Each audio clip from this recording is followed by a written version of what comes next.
한국은 문제가 아니라 해답입니다.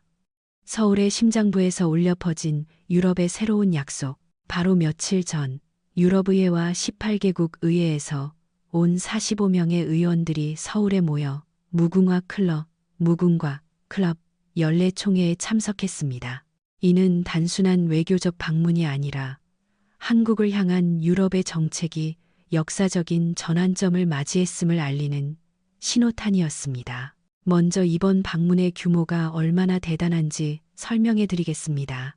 이 45명의 의원들은 유럽의회는 물론 독일, 프랑스, 영국, 아일랜드 등 유럽 18개국 의회를 대표하는 인물들입니다. 2019년 무궁화 클럽이 창설된 이래 처음으로 서울에서 연례총회가 열렸으며 이는 지금까지 유럽의원단 방한 역사상 최대 규모였습니다. 더욱 주목할 만한 점은 이번 방문의 핵심 인물인 라트비아 출신의 크리슈야니스 카린슈 유럽의회 외교위원회 의원이 기자회견장에서 장내를 뒤흔드는 한마디를 던졌다는 것입니다. 한국은 문제가 아니라 해답입니다.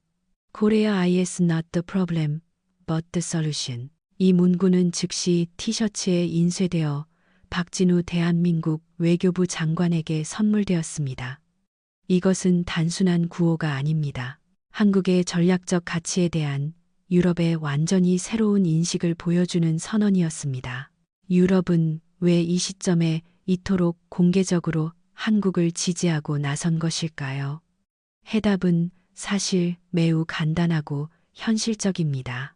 유럽은 한반도의 안보가 유럽의 핵심 이익과 직결된다는 사실을 뼈저리게 깨달았기 때문입니다.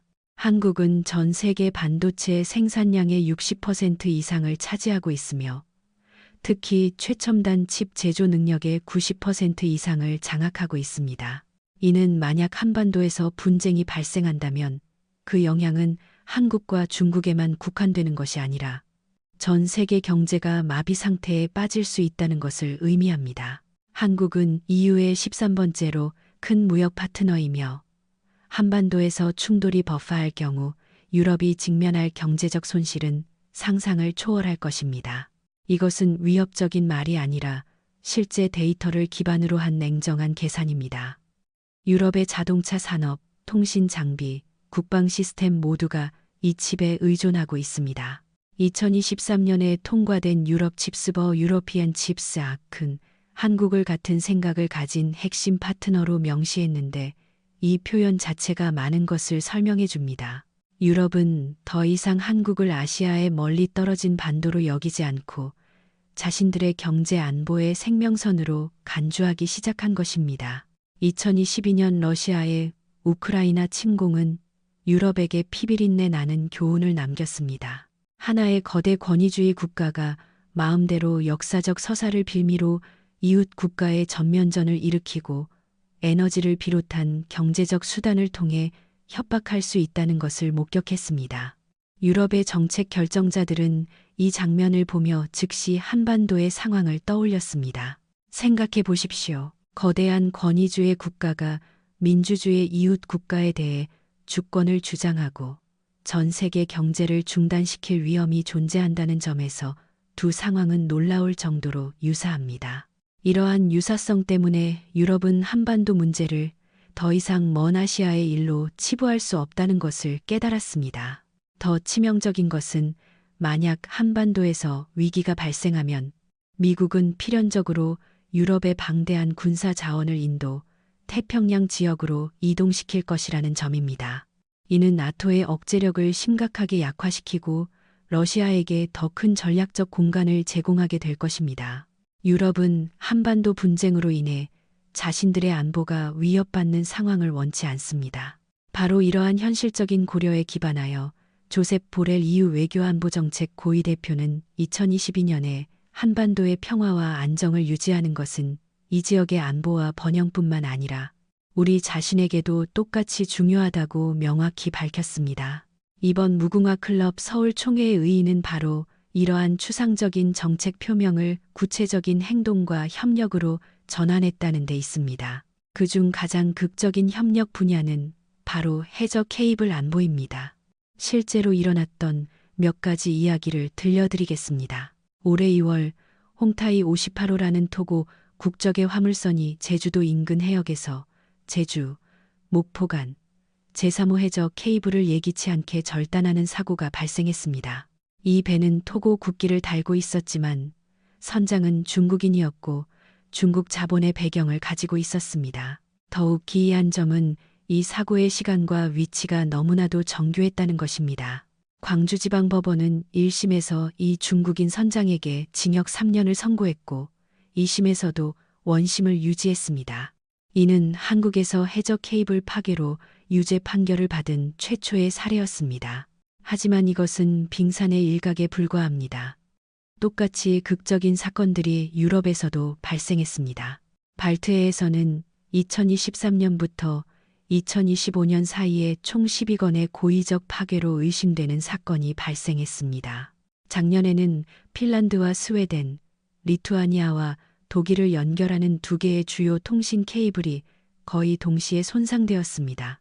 조사 결과 특정 상선이 해저에 챗을 내리고 끌고 간 흔적이 발견되었으며 그 시간대가 매우 정확하여 의도가 명백했습니다. 라트비아의 카린슈 의원은 이번 서울 총회에서 충격적인 수치를 공개했습니다. 단 몇 시간 만에 관련 지역 네트워크의 3분의 1이 중단되었습니다. 이는 케이블 하나를 끊는 것만으로 한 국가의 경제를 마비시킬 수 있다는 것을 의미합니다. 불행하게도 이것들은 무작위적인 사건이 아니라 상대방이 우리의 경계선을 시험하고 인내심의 한계를 떠보고 있는 것입니다. 이러한 신종 위협에 맞서 박진우 외교부 장관은 총회 기간 동안 매우 흥미로운 제안을 내놓았습니다. 바로 국제해저 케이블 리스크 관리 이니셔티브입니다. 박 장관은 케이블 하나를 절단하는 것이 한 국가의 경제를 마비시키고 국가 안보를 흔들 수 있다고 강조했습니다. 유럽의회 의원들은 즉시 이에 호응하며 EU와 한국이 협력하여 드론과 같은 기술을 사용해 해저 케이블을 감시하자고 제안했습니다. 올해 들어 한국에서는 총 9차례의 해저 케이블 단선 사고가 발생했는데 매번 인위적인 파괴는 아니었지만 그 빈도가 매우 우려스러운 수준입니다. 이번 총회에서 한국과 유럽은 베이징이 유엔 총회 결의안 제2758호를 자의적으로 해석하는 것에 대해서도 공동으로 도전했습니다.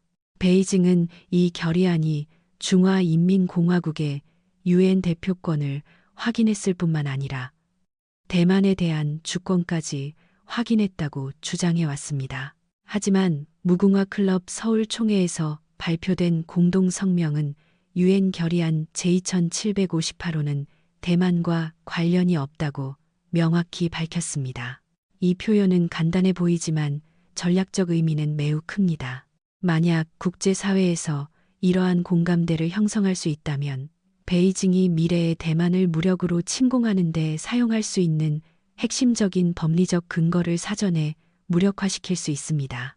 유럽의회는 이미 이번 회기 동안 중화인민공화국의 유엔 총회 결의안 제2758호에 대한 부적절한 해석 및 대만에 대한 지속적인 군사 도발 결의안을 통과시켰으며 네덜란드, 영국, 체코 등 여러 국가 의회도 유사한 결의안을 채택했습니다. 이 법리 전쟁의 극적인 점은 그것이 전적으로 문자와 해석의 차원에서 진행되지만 그 영향은 실질적이라는 것입니다. 만약 베이징이 2758호 결의안에 대한 발언권을 잃는다면 이는 대만 문제를 내정으로 규정할 국제법적 근거를 잃는 것과 같습니다.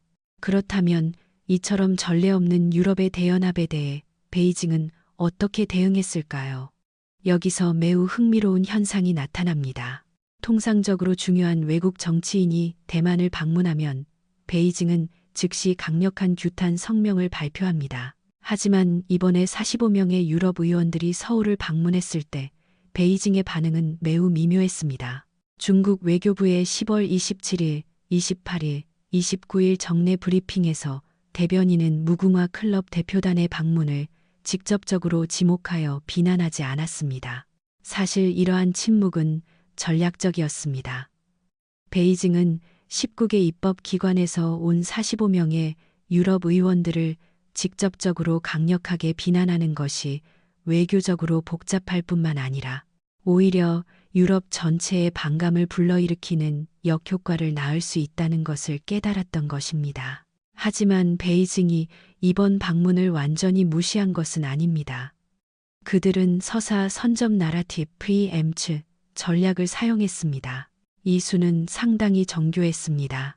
무궁화 클럽 연례총회가 개막하기 이틀 전인 10월 25일, 베이징은 중국인민지원군 한국전쟁 참전 기념일 행사를 대대적으로 개최했습니다. 이 시점 선택은 결코 우연이 아닙니다. 베이징은 1950년의 사건을 기념함으로써 한반도 문제를 제2차 세계대전 이후의 국제 질서 및 미제국주의에 대한 항거와 관련된 자신들의 주권 문제로 프레임화하려 시도했습니다. 이는 총회에서 주창하는 한국의 민주적 자결 서사에 정면으로 도전하고 유럽 의원들이 목소리를 내기 전에 역사적 서사의 고지를 선점하려는 시도였습니다.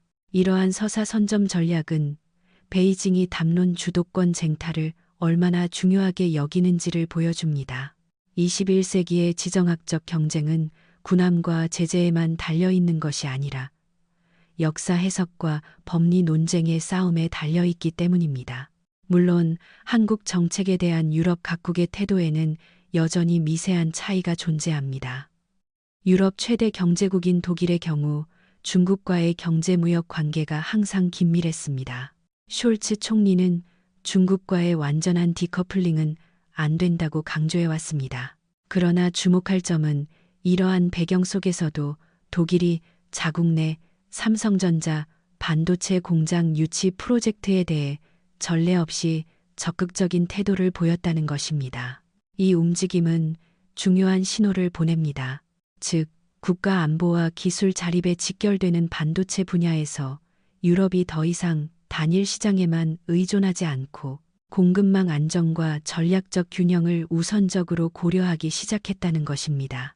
프랑스의 입장 또한 흥미롭습니다. 프랑스 의회 대표단은 무궁화 클럽 방문 활동에 적극적으로 참여했지만 정부 차원의 공개적인 발언은 여전히 신중함을 유지하고 있습니다. 이러한 신중함 속의 참여는 프랑스가 외교적 유연성을 유지하면서도 한국과의 실질적인 접촉을 점차 확대하고 있음을 반영합니다. 이탈리아의 경우 입장이 뚜렷하게 변화하고 있습니다. 과거 중국의 1대1로 구상에 참여했던 이탈리아는 이제 대중국 관계의 전체적인 방향을 재평가하고 있습니다. 이와 동시에 이탈리아, 프랑스 합작 반도체 기업 ST마이크로일렉트로닉스가 카타니아에 약 50억 유로를 투자하여 탄화규소, 칩 공장을 건설하는 프로젝트가 유럽 칩스법의 핵심 프로젝트로 포함되었습니다. 이는 유럽이 자국 내 칩 산업을 강화하려는 결의를 보여주는 동시에 글로벌 반도체 공급망 재편에서 한국이 차지하는 핵심적인 역할을 간접적으로 부각시킵니다. 전체적으로 볼 때 유럽 내부에는 차이가 있지만 기술 안보와 산업 회복 탄력성에 대한 공감대가 형성되면서 유럽 각국은 한국 이슈에 대해 베이징의 압력으로부터 더 독립적이고 실용적인 정책을 취하기 시작했습니다. 무궁화 클럽의 성공은 새로운 형태의 국제 협력 모델을 창조했다는 데 있습니다. 이 모델은 전통적인 정부 간 외교를 넘어 의회 외교를 통해 더욱 안정적인 협력 관계를 구축합니다. 무궁화 클럽은 이제 라틴 아메리카, 아프리카, 아시아 및 인도, 태평양 지역에서도 유사한 조직이 속속 설립되면서 전 세계적인 네트워크로 발전했습니다. 이는 전 세계를 아우르는 초국가적 의회 지원 네트워크를 형성합니다. 이 네트워크의 회복 탄력성은 매우 강합니다. 특정 양자 관계에 의존하지 않고 다자간 제도적 기반 위에 구축되어 있어 개별 회원국의 정책이 바뀌더라도 전체 네트워크는 계속해서 운영될 수 있습니다. 한국과 유럽의 협력이 이토록 신속하게 진전될 수 있었던 것은 그것이 실제적인 기술적 수요에 기반하고 있기 때문입니다. 유럽은 반도체 장비, 재료, 설계 도구 분야에서 강력한 실력을 갖추고 있습니다. 네덜란드의 ASML은 세계에서 유일하게 극자외선 EUV 노광 장비를 생산할 수 있는 회사이며 독일의 인피니언은 전력 반도체 분야에서 세계를 선도합니다. 반면 한국은 제조 공정에서 대체 불가능한 우위를 점하고 있습니다. 이러한 상호 보완성이 양측 협력에 견고한 기반을 제공합니다. 삼성전자의 드레스덴 공장 프로젝트가 바로 이러한 상호 보완성의 구체적인 예입니다. 삼성전자는 제조 기술과 관리 경험을 제공하고 독일은 장비, 재료, 인재 양성 시스템을 제공하여 양측이 각자의 필요를 충족시키며 윈윈윈을 실현하는 것입니다. 이러한 한유럽 협력 모델의 특징은 명시적인 군사적 약속을 필요로 하지 않으면서도 실질적인 억제 효과를 낳는다는 점입니다. 만약 한반도에서 분쟁이 발생하면 유럽은 직접적인 군사 개입을 할 필요 없이 기술 제재와 공급망 차단을 통해 분쟁에 영향력을 행사할 수 있습니다.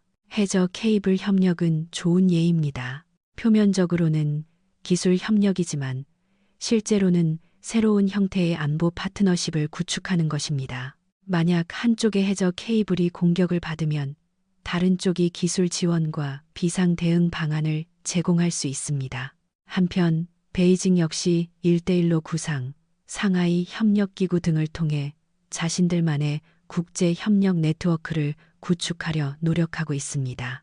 하지만 이러한 네트워크들은 기술 협력과 표준 제정 측면에서 아직 한유럽 협력에 필적하기는 어렵습니다. 미래를 전망해 볼 때 이번 무궁화 클럽 서울 총회의 성과를 보면 한유럽 협력은 더욱 깊은 차원으로 발전하고 있습니다. 해저 케이블 안보, 반도체 공급망, 법리적 서사 쟁탈이라는 세 가지 전선에서의 협력이 끊임없이 심화되고 있습니다. 앞으로 우리는 인공지능, AI, 표준 제정, 사이버 안보, 녹색 기술 등 분야에서 더 많은 유사한 협력 프로젝트를 보게 될 것입니다. 물론 이러한 협력에는 도전도 따릅니다.